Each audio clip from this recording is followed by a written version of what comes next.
Hello viewers, তোমরা সবাই কেমন আছো? আশা করছি তোমরা সবাই অনেক ভালো আছো।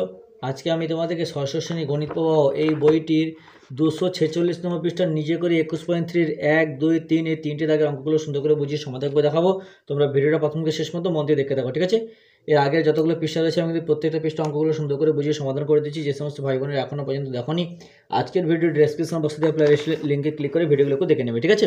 তাহলে এখানে অঙ্কগুলো 1 নম্বর অঙ্ক কী বলছে দেখো, নিচের সংখ্যাগুলির সমানুপাতে কিনা দেখি এবং যে সংখ্যাগুলির সমানুপাতে আছে প্রত্যেক ক্ষেত্রে যতগুলো সমানুপাত তৈরি করা যায় তা কীভাবে তৈরি করা যায় সেটা আমাদেরকে লিখতে বলছে। তাহলে দেখো, তাহলে প্রথমে কী আছে, 3, 15, 4, 20। তাহলে 3, 15, 4, 20। দেখো এই অঙ্কগুলো করার আগে আমাদের কি সূত্রটা মুখস্থ রাখতে হবে, আমি তোমাদের আগের দিন একটা বলেছিলাম।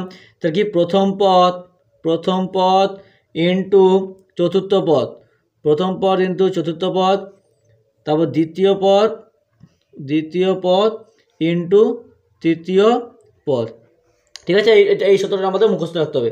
তাহলে এখানে প্রথম পদ কত, 3, প্রথম পদ ইন্টু চতুর্থ পদ, তাহলে প্রথম ইন্টু চতুর্থ, 3 ইন্টু 20, 3 ইন্টু 20 করলে কত হচ্ছে 60। তারপর দেখো 15 ইন্টু 4, এটা যোগ করলে কত হচ্ছে 60, গুণ করলে তাহলে কি 60 মিলে যাচ্ছে। তাহলে কি, তাহলে এটা সমানুপাতে আছে, তাহলে মিলে গেলে সমানুপাত। তাহলে বলছে এইরকম এমনভাবে আমাদের করতে হবে যেন প্রথম পদ ইন্টু চতুর্থ পদ করলে 60 হয়, আবার দ্বিতীয় পদ ইন্টু তৃতীয় পদ করলেও 60 হচ্ছে। এরকম করে আরও কত রকমভাবে সমানুপাত লেখা যাবে সেটা আমাদেরকে লিখতে বলছিল। আমি লিখছি, দেখো 3 সমানুপাতিক 4 ফুটকি 20। তো কী বলছে, সমানুপাত, যে সমানুপাত হয় যেহেতু প্রত্যেকগুলো যতগুলো সমানুপাত সে লিখতে বলছে, ঠিক আছে? চিহ্ন। তারপর দেখো আবার করা যাবে, দেখো 15, 3 সমানুপাতি চিহ্ন 20, 4। তুমি এখানে দেখো প্রথম পদ ইন্টু চতুর্থ পদ করে দেখো, এই গুণ করে যা বেরোবে দ্বিতীয় পদ ইন্টু তৃতীয় পদ করলেও একই রকমভাবে অ্যান্সারটা বেরোবে, ঠিক আছে? তাহলে এটা হলো। তারপর দেখো 3 সমানুপাত চিহ্ন করে দিলাম 15, 20। আবার দেখো আরেকটা পাবো 4, 3 সমানুপাত চিহ্ন 20, 15। জাস্ট কিছু না, এইটা আছে তো। এখানে দেখো 3-এর জায়গায় 5 করে দিচ্ছি, 5-এর জায়গায় 3-এর জায়গায় 15 করে দিচ্ছি, 15 জায়গায় 3 করে দিয়ে একটা করে দিচ্ছি। তারপর দেখো এই 4-এর জায়গায় এটাকে উল্টে দিচ্ছি, এটাকে উল্টে দিচ্ছি, এরকম উল্টে করে মোট 4টা করে পাবো, ঠিক আছে? নেক্সট দেখো 2 নম্বর দেখে কী বলেছে, বা বিয়ে দাগের কত আছে, 6, 18, 7, 21। তাহলে 6, 18, 7, 21। তাহলে একই রকমভাবে প্রথম পদের সঙ্গে দ্বিতীয় চতুর্থ পদ গুণ করতে হবে। তাহলে 6-এর সঙ্গে 21 গুণ করো, 6-এর সঙ্গে 21 গুণ করলে কত হচ্ছে 126। আবার দেখো 18-এর সঙ্গে 7 গুণ করো, গুণ করলে হবে 126। একই রকমভাবে লিখতে হবে, তার সমানুপাতে আছে, তাহলে লিখতে হবে 6 ফুটকি 18, 21, এটা একটা হলো। তারপর দেখো 6, 18 সমানুপাতি চিহ্ন 7, 21, এটা একটা হয়ে গেল। 18, 6, 21, 7, এটা একটা হয়ে গেল। 7, 6 সমানুপাতি চিহ্ন 21, 18, ঠিক আছে? এটা একটা হয়ে গেল। এবার দেখো নেক্সট সি এর অঙ্কটা কী বলছে। সি এর অঙ্ক রয়েছে 5, 15, 7, 21। তাহলে 5, 15, 7, 21 এই 4টে রয়েছে।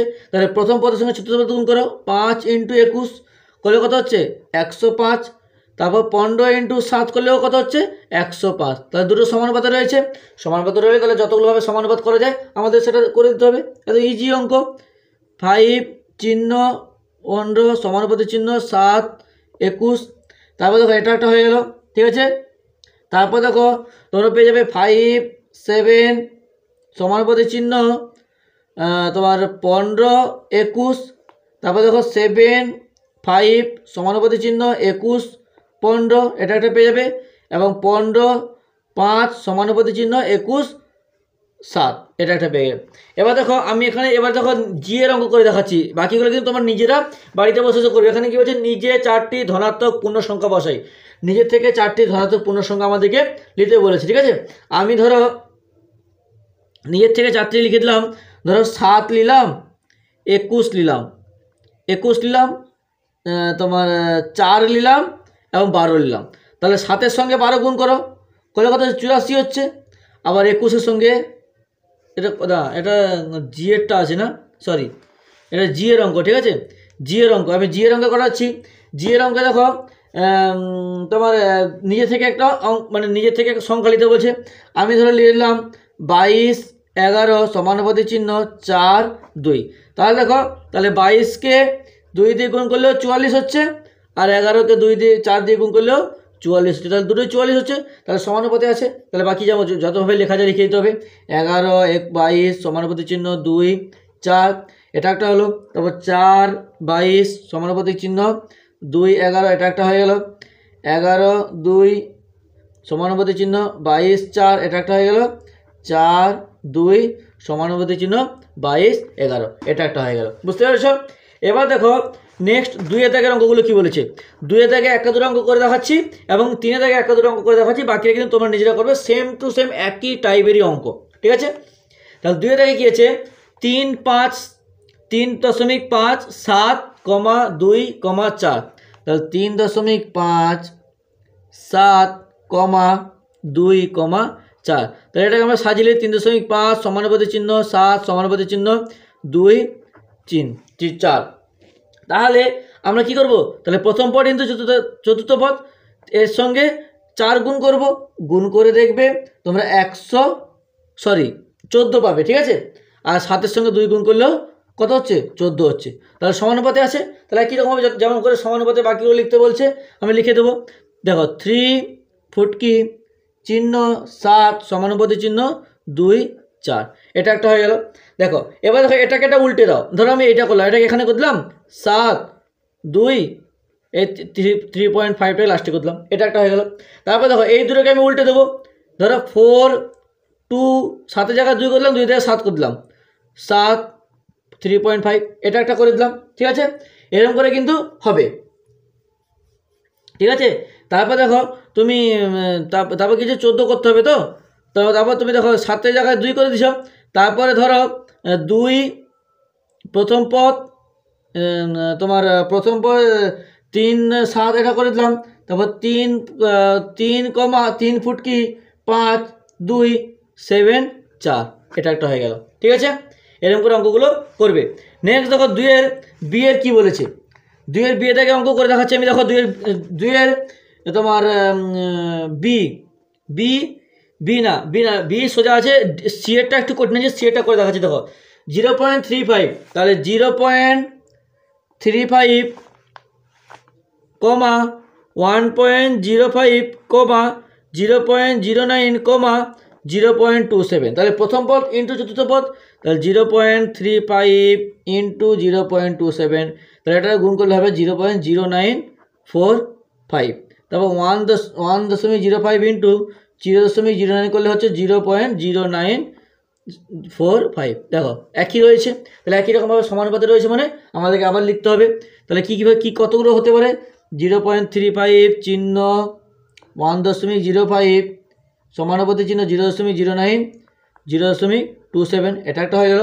তারপর দেখো 0.35 0.09 সমানুপাতিক চিহ্ন 1.05 0.27, এটা একটা হয়ে গেল।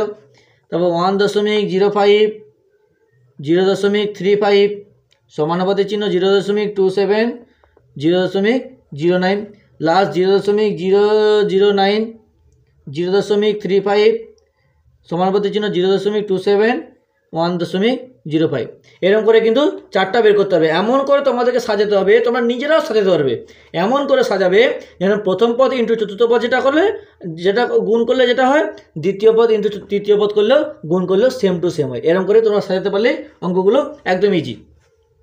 তাহলে বাকিগুলো করবে।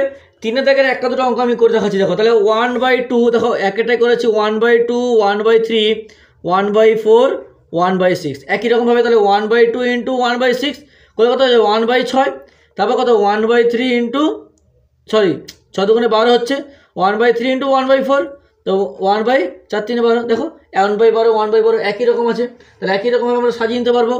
1/2 1/3 সমানুপাতিক চিহ্ন 1/4 1/6, এটা একটা হয়ে গেল। তারপর দেখো 1/6 1/3 সমানুপাতিক চিহ্ন 1/4 1/2, এটা একটা হয়ে গেল। আবার একটা 1/6 1/4 সমানুপাতিক চিহ্ন 1/3 1/2, এটা একটা হয়ে গেল। আবার দেখো 1/4 1/6 সমানুপাতিক চিহ্ন 1/3 1/2, এটা একটা হয়ে গেল। বুঝতে পেরেছো? এরকম করে সাজিয়ে নেবে। তারপর দেখো লাস্ট এখানে কি বলেছে, এফ এর অঙ্ক আমি করে দেখাচ্ছি। দেখো 8/3, যেমন দেখো এফ এর অঙ্ক 8/3 8 5/3 8, তাহলে 5/3, 8। দেখো এই অঙ্কটা একটু কঠিন আছে।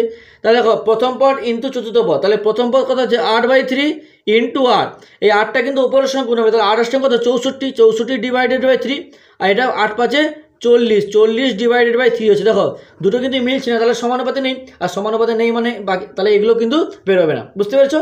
আর বাকিগুলো কিন্তু অঙ্কগুলো একই রকম ইজি, তোমরা করে করে দেখে নেবে। তাহলে আজকে এতটা থাক, পরের দিন পরে যে পেজটা আছে সেটা সমাধান করে দেখাবো। ভিডিওতে একটা লাইক করে তোমার অন্যান্য বন্ধুদের মধ্যে শেয়ার করে দিও প্লিজ।